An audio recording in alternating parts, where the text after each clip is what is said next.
Hola amigos, el día de hoy vamos a leer todo el capítulo 11 desde la página 159 hasta la página 173. Vamos a leer un par de hojas más para completar el capítulo 11 el día de hoy. El capítulo 11 se llama Dominando la ligera ventaja.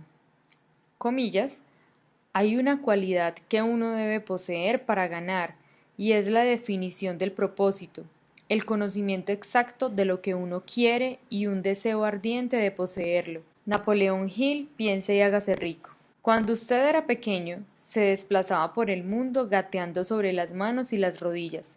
El resto de la gente caminaba y un día a usted se le ocurrió en esa cabecita que quizás podría intentarlo también. Una vez que surgió ese pensamiento, repentinamente dejó de lado el quizá. Usted tenía que intentarlo. Era la próxima frontera y punto. No había manera de que usted no lo intentara, fracasar en su esfuerzo y luego seguir intentándolo hasta dominarlo.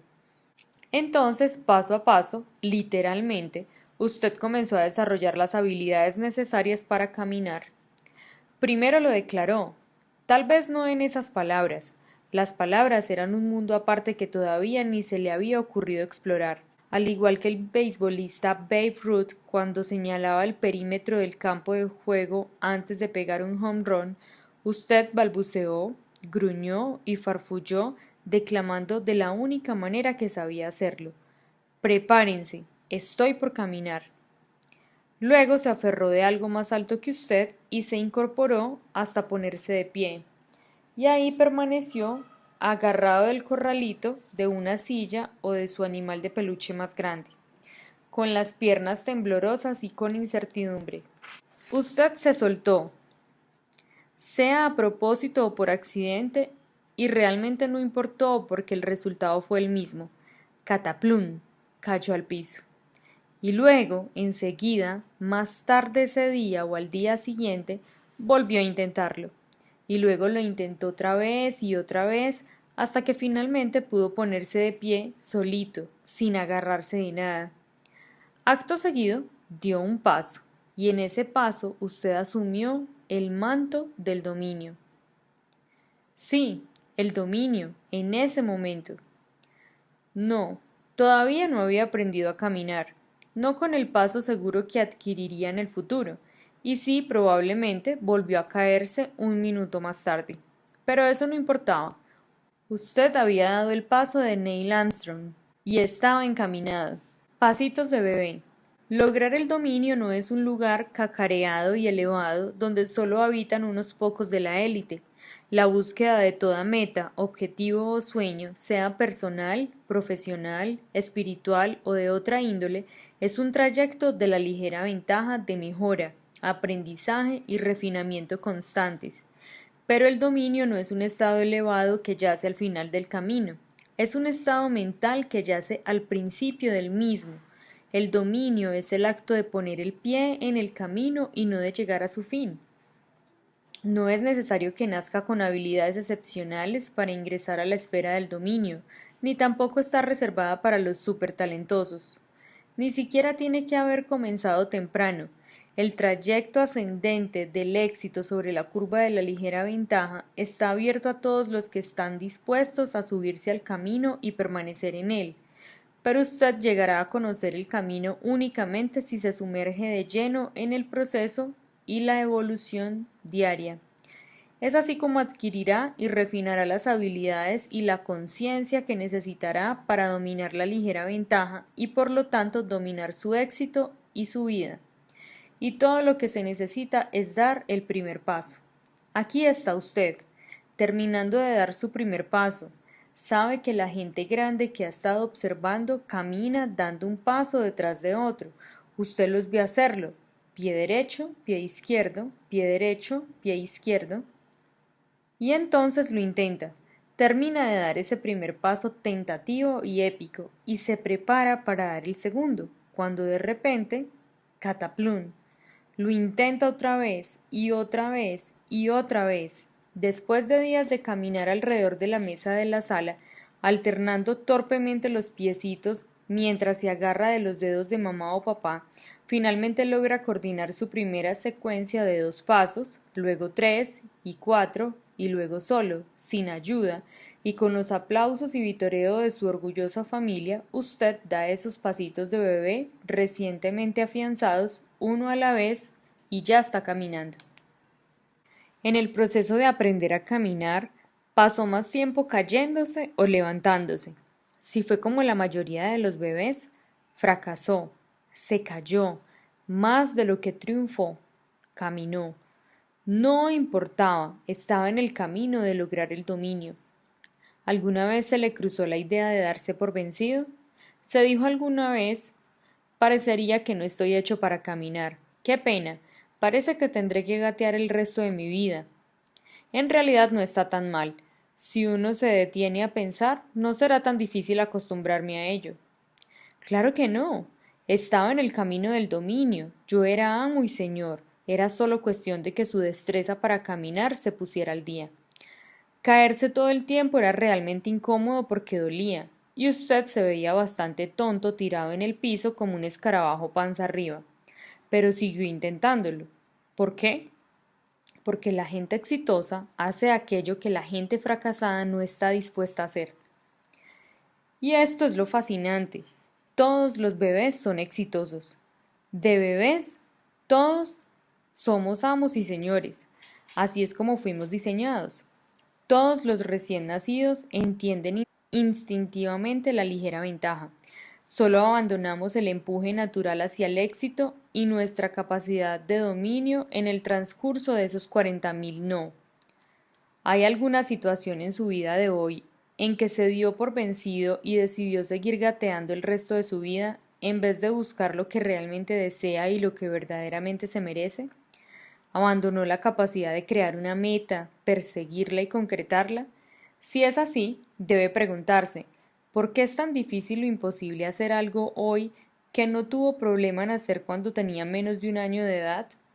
La respuesta es tan simple como triste. En algún momento del camino usted perdió la fe. Se hizo demasiado grande para dar pasitos de bebé, demasiado seguro de que nunca triunfaría para permitirse fracasar primero algunas veces. Usted renunció a la verdad universal de que las pequeñas disciplinas simples, practicadas una y otra vez a lo largo del tiempo, moverían hasta las montañas más grandes. Se olvidó lo que solía saber sobre la ligera ventaja. Usted se bajó del camino del dominio. Hay algo traicionero al abandonar esa disposición infantil de intentar e intentar otra vez, algo insidiosamente peligroso al convencerse de la idea de que eso nunca funcionará para mí. Es conformarse con menos, renunciar al poder de los pasitos de bebé y acoger el fracaso que pronto se convierten en hábito. La primera vez que usted se da por vencido es doloroso. La segunda vez sigue siendo doloroso, pero ahora se siente como algo un poquito familiar y existe cierto confort en la familiaridad. Es el confort silencioso y soñoliento del monóxido de carbono, y cuanto más se da por vencido, más y más fáciles son las cosas, y más soñoliento se torna frente a la vigilia del logro genuino. Y el éxito va alejándose cada vez más de su alcance. ¿Adivina por qué? Es así. Es la ligera ventaja funcionando en su contra. Antes de que se dé cuenta, la vida se ha tornado pesada. Bienvenido al 95%. Y como siempre, todo lo que debe hacer es dar vuelta a la moneda y hallar las buenas noticias. Es igualmente fácil retomar el hábito del éxito como lo es deslizarse al hábito del fracaso. Cuanto más viva, más fácil se vuelve. Usted puede retomar el camino del dominio en cualquier momento que desee. El deseo. Napoleón Hill escribió en su libro clásico Piense y hágase rico, comillas, hay una cualidad que uno debe poseer para ganar, y es la definición del propósito, el conocimiento exacto de lo que uno quiere y un deseo ardiente de poseerlo. Cierro comillas. El conocimiento exacto de lo que uno quiere. Este es un factor poderoso que merece la pena examinar. Todos nos imaginamos cómo nos gustaría que fueran las cosas, que son distintas de lo que son ahora. Puede ser algo sencillo como desear pesar 10 libras menos o algo de gran alcance como desear poder alimentar a los millones de niños de todo el mundo que todas las noches se acuestan con hambre. ¿Deseó alguna vez algo con tanta intensidad que era doloroso? Claro que sí, a todos nos ha sucedido. A veces es un anhelo agradable, a veces no tan agradable, pero de todos modos es una fuerza poderosa. Yo la llamo la vehemencia del deseo. Tener un sueño, una meta, una aspiración no siempre es agradable y placentero. Las ambiciones, aspiraciones y deseos pueden ser incómodos y hasta dolorosos. La palabra deseo tiene dos significados. Puede significar que usted anhela algo, pero también que le falta algo. Son las dos caras del mismo significado. Tendemos a desear lo que nos falta y nos falta lo que deseamos. Ese es el motivo por el cual los sueños pueden ser dolorosos. Permitirse tomar conciencia de lo que usted desea, pero que no tiene actualmente, significa experimentar el lado de la falta de la moneda del deseo, así como el lado del deseo. Significa tomar conciencia plena de lo que usted no tiene. Significa comenzar en su realidad actual con un ojo sobrio y rehusarse a engañarse a sí mismo. Notar que usted no está en la situación que desea estar puede ser incómodo. Cuando Hill dice un deseo ardiente de poseerlo, no está bromeando. El ardor no es algo placentero. El deseo duele. Este es un detalle interesante. Si darle voz a sus sueños más ansiados puede producirle cierta incomodidad, también puede incomodar a aquellos a su alrededor y con frecuencia hasta mucho más. Dígale a 5 de sus amigos más íntimos sobre su ambición más grande y véalos retorcerse. ¿Por qué? Porque mostrarles la falta, entre paréntesis deseo, de usted también les hace tomar conciencia más agudamente de lo que a ellos les falta. Ese es un motivo por el que, al formular metas y crear una visión de futuro, es importante tener cuidado a quien se lo comenta. Es natural compartir su entusiasmo con las personas de su vida, en especial los que tiene más cerca. También conviene recordar que las personas tienden a responder aguándole la fiesta. No lo hacen maliciosamente ni con el deseo consciente de truncar su entusiasmo. Suele ser con frecuencia una forma de autodefensa. Preferirían no escuchar la visión que usted tiene porque les recuerda la que ellos perdieron. Cerrando la brecha. El dolor del deseo. El deseo ardiente de poseer lo que usted carece es uno de los grandes aliados que tiene. Es una fuerza que puede aprovechar para crear cualquier cosa que desee en la vida. Cuando evaluó francamente su vida en el capítulo anterior y se clasificó entre los que están en la curva ascendente o descendente en 7 áreas distintas, estaba esbozando una imagen de dónde se encuentra ahora. Este diagrama lo indica como el punto A, donde podría estar mañana. Su visión de lo que es posible para usted en su vida es el punto B, y en la medida en que exista una brecha del deseo entre los puntos A y B, existe una tensión natural entre esos dos polos. Es como sostener un imán cerca de una pieza de hierro. Usted puede sentir la atracción ejercida por el imán sobre el hierro. El deseo es exactamente eso, es magnético. Usted puede palpar sus sueños, paréntesis B, ejerciendo la fuerza de atracción sobre sus circunstancias actuales, paréntesis A. Hay una gráfica con un punto A y un punto B. En el punto A es donde estás hoy y hay una flecha en forma de zigzag que va hasta el punto B, que es donde podrías estar. La tensión es incómoda, es por eso que la gente a veces se siente incómoda al escuchar cómo podrían ser las cosas. Uno de los motivos por el que el famoso discurso, comillas, tengo un sueño, del Dr. Martin Luther King Jr. tuvo un impacto tan trascendental en el mundo y se grabó tan vívidamente en nuestra memoria cultural es que incomodó mucho al mundo de agosto de 1963. John Lennon pintó su imagen de un mundo más armonioso en la canción Imagine. En esa misma década lo asesinaron. Gandhi, Jesús, Sócrates. Nuestro mundo puede ser cruel con la gente que habla de una realidad mejor. Las visiones y los visionarios producen incomodidad en la gente. Estos son ejemplos particularmente dramáticos desde ya, pero el mismo principio se aplica a los sueños y las metas personales de gente de la que nunca oímos hablar. El mismo principio se aplica a todos, incluido usted y yo. Digamos que tiene un hermano, hermana o viejo amigo con el cual se peleó hace años. Usted desea tener una mejor relación, hablar con más frecuencia, compartir más experiencias personales y conversaciones. Entre la situación en la que está hoy y la que se imagina estar, existe una brecha. ¿La siente?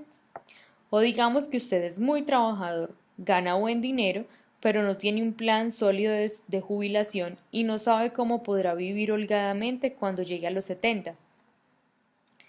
Está la situación de cómo le gustaría estar viviendo a los 72 y cómo le preocupa dónde terminará viviendo a los 72 si las cosas siguen como están ahora.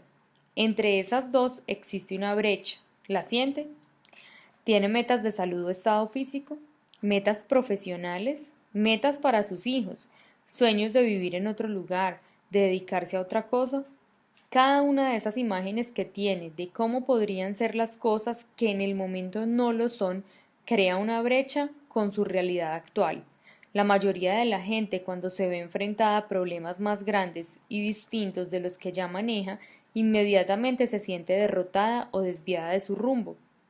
La mayoría tiende a ver los problemas grandes o distintos como negativos y se infectan la propia vida con negatividad. De lo que no se dan cuenta es de esta filosofía. El tamaño del problema determina el tamaño de la persona. Usted puede evaluar las limitaciones de la vida de una persona por el tamaño de los problemas que lo derrumban. Puede medir el impacto de la vida de una persona por el tamaño de los problemas que resuelve. Si el tamaño de los problemas que resuelve en su trabajo, como empaquetador, en un supermercado, es decidir si poner las latas al fondo de la bolsa y luego el pan arriba, ese es el nivel de su habilidad para resolver problemas y ese es el nivel de su salario. Si puede resolver problemas más grandes, puede graduarse a un sueldo más alto, porque el tamaño de su ingreso estará determinado por el tamaño de los problemas que resuelve también. Lo que la gente llama problema es simplemente una brecha, un espacio abierto entre el punto A y el punto B. Si mantiene la mente abierta, es un espacio abierto que usted puede salvar. Este es el motivo por el que me tomé el tiempo de escribir y explicar esta brecha. Esa brecha puede funcionar en su contra o puede funcionar a su favor. La brecha entre A y B no puede durar por siempre. Tiene que resolverse y se resolverá, de una forma u otra. Es la ley de la naturaleza y no hay nada que pueda hacer para detenerla. Pero usted tiene una elección en cómo se resuelve. La primera forma de resolver la tensión es mover su punto A, la forma en que están las cosas hoy, incesantemente más y más cerca de su punto B. Déjese llevar por el imán de su visión, por la fuerza de atracción del futuro. ¿Recuerda que atrae a aquellos que se quedan en la curva del fracaso? El pasado, y que atrae a aquellos que viven en la curva del éxito, el futuro. La gente que vive con sueños inmensos, vívidos y claramente expresados se siente atraída hacia esos sueños con tanta fuerza que se tornan prácticamente imparables. ¿Qué hizo que gente como Martin Luther King Jr., Gandhi, Madre Teresa, Edison, Thomas Watson de IBM, Wilberforce o Lincoln se convirtiera en una implacable fuerza de la naturaleza que nada podía interponerse en su camino, por más inmensos que fueran los obstáculos o probabilidades en su contra? No era la magia de su personalidad, aunque ciertamente se convirtieron en personas de carácter excepcional en su trayecto. Era el poder de sus sueños. La visión atesorada de esos hombres y mujeres creó una fuerza magnética contra la cual no podía interponerse oposición alguna. Nuevamente estoy utilizando ejemplos dramáticos de gente famosa, pero ocurre exactamente lo mismo con gente de la que usted y yo jamás oímos hablar, gente común que no es famosa, pero que simplemente tiene sueños muy valorados que mantienen vivos todos los días. Esa es la fuerza que puede aprovechar en busca de sus propios sueños. ¿Y qué hay de la otra dirección? Le comenté que había dos formas en que puede resolverse la tensión, y la segunda es la que actúa en su contra. Si no cierra la brecha moviendo su circunstancia actual, paréntesis A, constantemente hacia sus metas y sueños, paréntesis B, ¿de qué otra forma puede dejar que se resuelva la tensión? Dejando de soñar. Simplemente abandone sus sueños, metas, ambiciones y aspiraciones. Confórmese con menos. Haga desaparecer el punto B, elimínelo y ¡zas! La tensión desaparece. Desgraciadamente, esa es la lección que con el tiempo realiza el 95% que viaja por la curva del fracaso. No es difícil entender por qué tanta gente elige esa segunda opción. Después de todo, cuando usted está parado aquí en el punto A, mirando la distancia al punto B, es fácil sentirse intimidado por lo lejos que parece estar. La gente ni siquiera desea poner un pie en el camino si no cree que puede llegar al final.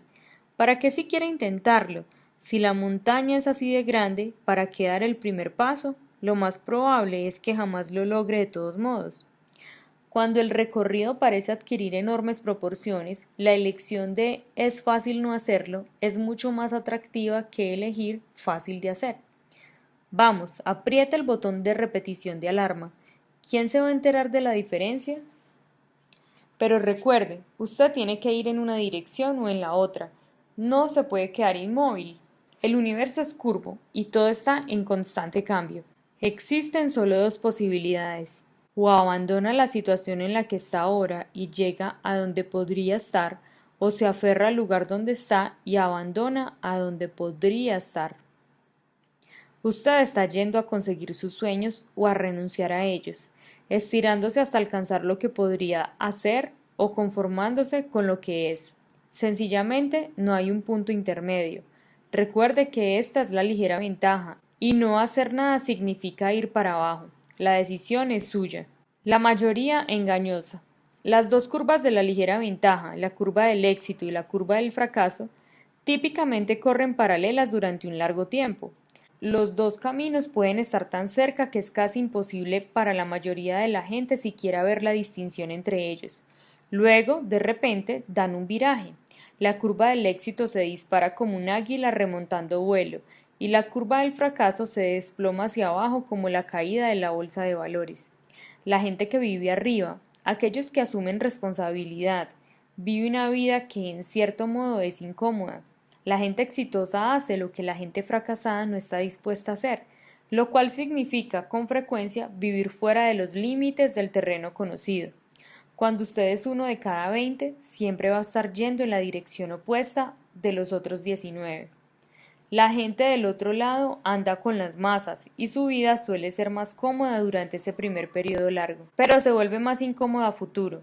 De pronto descubren que no tienen finanzas, que no tienen salud o felicidad, que dejaron de tener relaciones personales y que su vida se ha convertido en algo incómodo.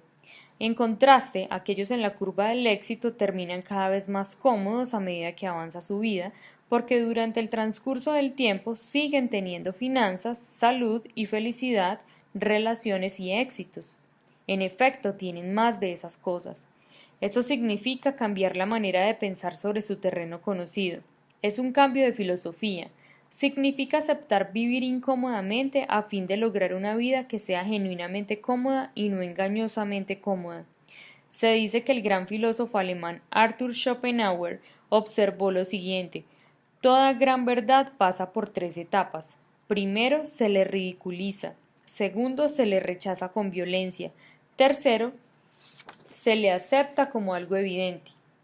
Gandhi lo expresó así: primero te ignoran, después se ríen de ti, luego te atacan, entonces ganas. Ambas citas muestran una perspicacia brillante de la naturaleza del 95%. La mayoría siempre deja pasar la primera y la segunda fase y espera que la verdad sea evidente antes de sumarse a la causa. La clave del éxito es identificar esas cosas que con el tiempo van a convertirse en evidentes antes de que sean evidentes. O para decirlo en palabras más sencillas, averigüe qué está haciendo la mayoría y haga lo opuesto, que puede ser incómodo, al menos al principio, cuando el 95% lo está ignorando, se está riendo de usted o lo está peleando, pero al final usted gana. Cuando usted se pasa al bando de la ligera ventaja, siempre gana. Claro que es preciso aplicar inteligencia y discernimiento. No puede pretender que las cosas surtan efecto para usted simplemente porque se está moviendo en contra de lo que está haciendo la mayoría. Ser contrario por contrariar es solo otra forma de conformidad. Usted sigue siendo un esclavo de la mayoría, pero lo expresa en términos de oposición. No obstante, las probabilidades son excelentes de que cuando usted se suba a la curva del éxito, lo esté haciendo solo, como lo hicieron Wilberforce, Edison o Lincoln. Haga lo que la mayoría no se atreve a hacer, arriésguese a ser el único, y no uno de los 19. ¿Lo criticará la gente? Desde luego, pero ¿vio alguna vez una estatua erigida para conmemorar a un crítico? No construimos estatuas para el 95%, las construimos para el 5%. Lo que aprendí de los funerales. Como mencioné antes, cuando trabajé para Texas Instruments, estaba preparado para ascender entre la directiva, pero la vida tenía otros planes para mí. Me presenté a trabajar y me pusieron en ventas. Me sentí horrorizado. No había manera de que pudiera hacer visitas de ventas sin fracasar miserablemente. No temía el rechazo, le tenía un terror paralizante al rechazo.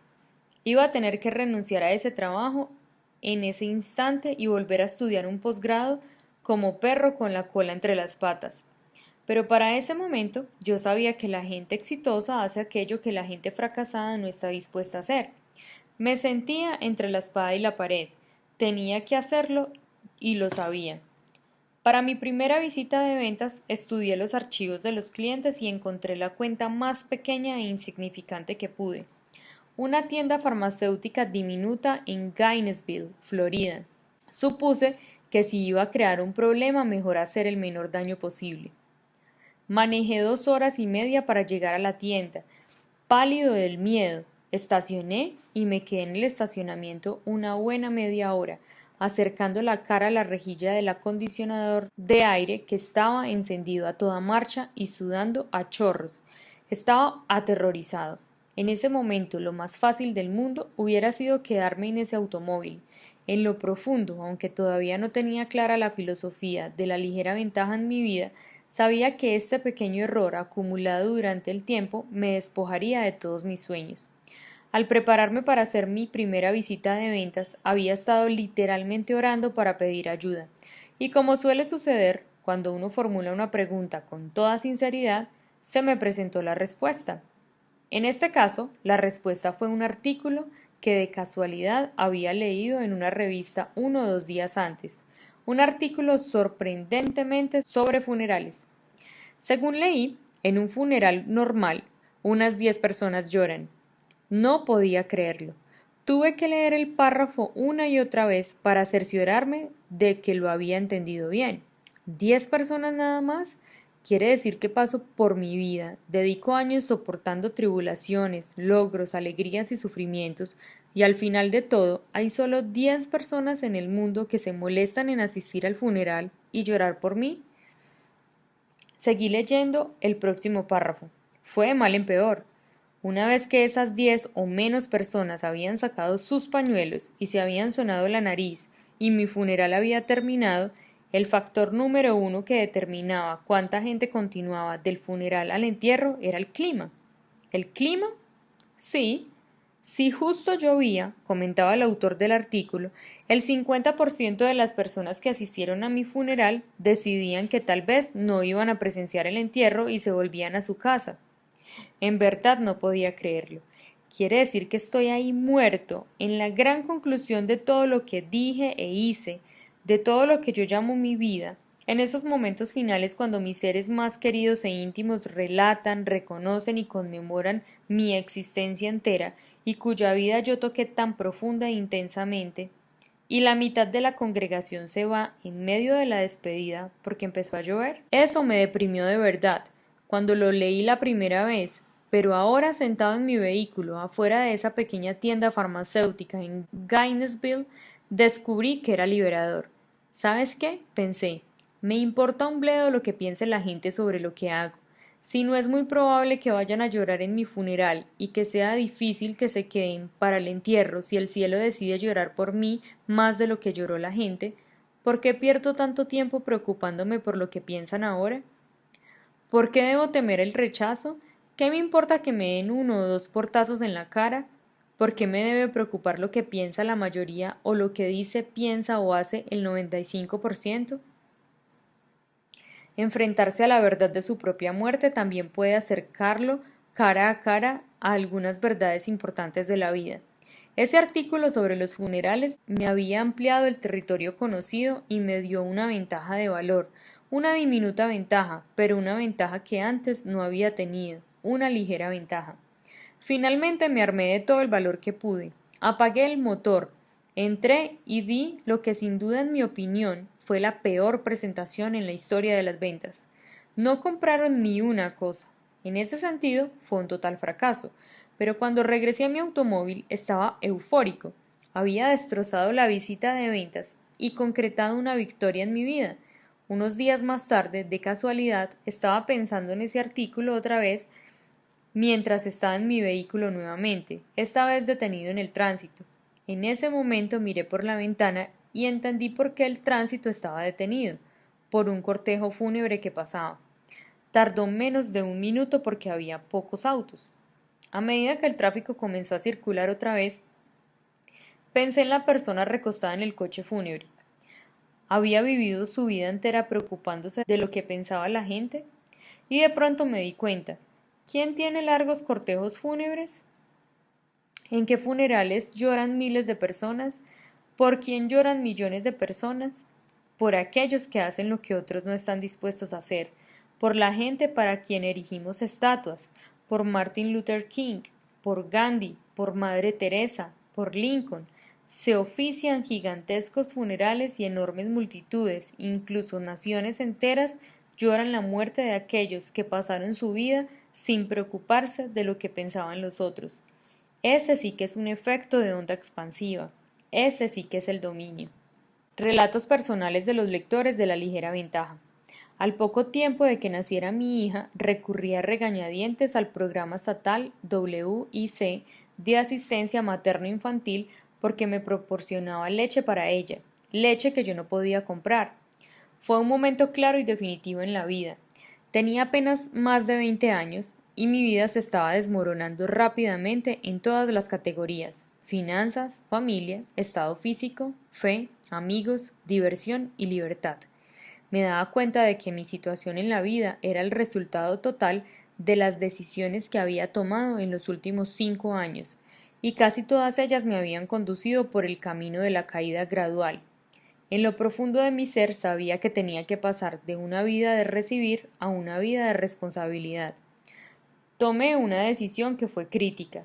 Todos los días, mientras cuidaba a mi bebé, tenía un canal de TV encendido de fondo llamado The People's Network. Cada vez que me desviaba de rumbo, escuchaba a alguien en ese canal compartir algo sabio, consejos sagaces que me ayudaban a reencaminarme otra vez. En esa época asistí a un evento en el que Jeff Olson habló del concepto de la ligera ventaja. Dijo que le había servido bien en la vida y luego añadió: creo que a usted le va a servir también. Habló de cómo es en el último 20% del tiempo que invertimos en una disciplina donde llegarán las recompensas. Yo necesitaba algo en que creer, y ese día me convencí de su filosofía de la ligera ventaja. Cada decisión que tomé en los próximos 5 años fue una decisión de la ligera ventaja, solo que eran decisiones que alimentaban esas disciplinas positivas simples en vez de esos simples errores de criterio.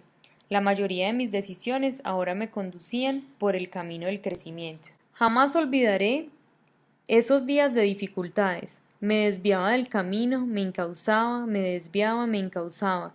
Me di cuenta de que el proyecto era yo y puse manos a la obra. Leí y apliqué lo que había aprendido. Me dediqué y di lo mejor de mí. Apliqué una visión a largo plazo y demoré la gratificación. Sabía que para tener éxito debía hacer lo que otros no estaban dispuestos a hacer. Si iba a tener éxito, sería por mí mismo. Si iba a fracasar, sería por mí mismo. No podía culpar a nadie. No lo haría ni lo hice. ¿Fue fácil? No, para nada. ¿Valió la pena? Inmensamente.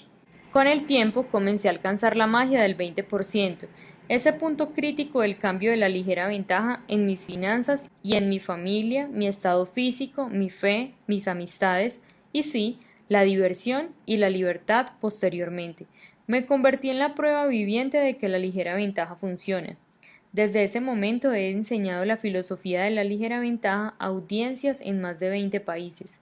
Diseñé una tabla de la ligera ventaja para mí y es la misma tabla que mi hija usó para mantenerse encaminada a su meta de llegar al cinturón negro en artes marciales, la misma que usó para desarrollar el hábito de leer 15 páginas de un libro de crecimiento personal todos los días, la misma que usó para desarrollar potentes habilidades de razonamiento crítico. Mi hija recién cumplió 18 años y acaba de embarcarse en un viaje de 90 días a Italia. Estoy fascinado por ella y un poco triste. La extraño. Sé que le irá bien. Después de todo, la filosofía de la ligera ventaja es ahora parte de su ADN. Ella tiene una hermanita de 3 años. Y sí, gracias a la ligera ventaja, esta vez puedo comprar la leche. Art Honak, Houston, Texas. Puntos esenciales del capítulo 11. Primero, el arte del dominio comienza en el momento en que usted se sube al camino. El fracaso comienza en el momento en que usted se baja del camino. Segundo, desear es incómodo, pero desear es esencial para ganar. Tercero, hay dos formas de cerrar la brecha entre la situación donde está y donde desea estar. Primero, usted puede abandonar la situación en la que está ahora y dejarse atraer hacia su meta, o segundo, usted puede abandonar su meta, apretar el botón de repetición de alarma y quedarse donde está. Y por último, lo más probable es que cuando dé el paso hacia el camino del dominio, lo dé solo. Hemos llegado al final del capítulo número 11, página número 173. Mañana seguiremos con las próximas páginas del libro de la ligera ventaja. Nos vemos mañana.